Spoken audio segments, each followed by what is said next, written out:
ప్రభుత్వం విద్యుత్ను ఖరీదైన వస్తువుగా మార్చడానికి ప్రయత్నం చేస్తోందని సిఐటియు రాష్ట్ర ప్రధాన కార్యదర్శి నరసింగరావు ధ్వజమెత్తారు. విద్యుత్ రంగం కేంద్ర రాష్ట్ర సవాళ్లు అనే అంశంపై బ్రాడీపేటలోని గురం జాషువా విజ్ఞాన కేంద్రంలో 2 రోజుల పాటు జరగనున్న రాష్ట్ర సదస్సు శుక్రవారం ప్రారంభమైంది. ఈ సదస్సులో ఆయన మాట్లాడుతూ ప్రభుత్వాలు విద్యుత్ ప్రైవేటీకరణ చేసి ప్రజలపై భారం మోపుతోందన్నారు. దీంట్లో అవినీతి జరిగింది, మీటర్ల కొనుగోలు అవినీతి జరిగింది, ఎక్విప్మెంట్ సబ్స్టేషన్ ట్రాన్స్ఫార్మర్ల ఎక్విప్మెంట్ లో అవినీతి జరిగింది.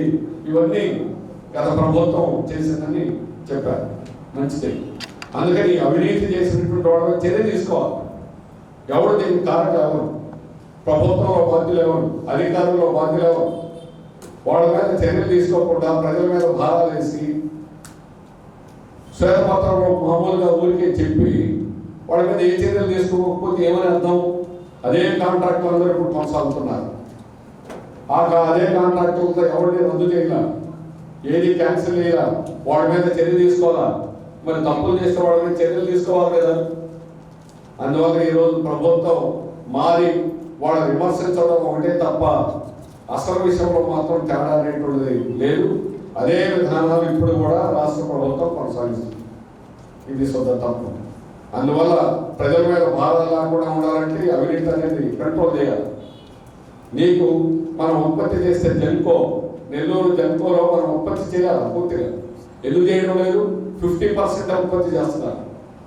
వాస్తవంగా తక్కువ అనేటువంటిది ఎంత అనేటువంటిది కానీ చూసినట్లయితే 65,000 మెగావాట్లు మనం ఉత్పత్తి చేస్తున్నాం.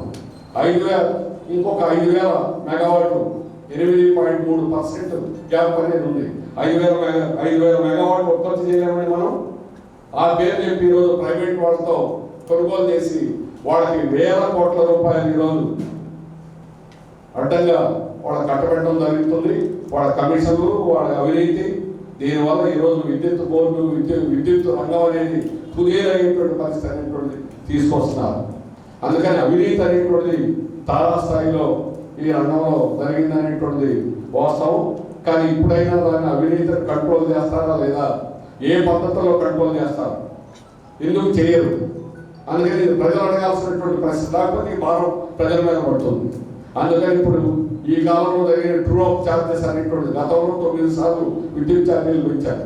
మరి ఇప్పుడు 17,000 కోట్ల రూపాయలు 6 నెలల్లోనే 17,000 కోట్ల రూపాయలు విద్యుత్ ఛార్జీలు అనేటువంటి పెంచారు.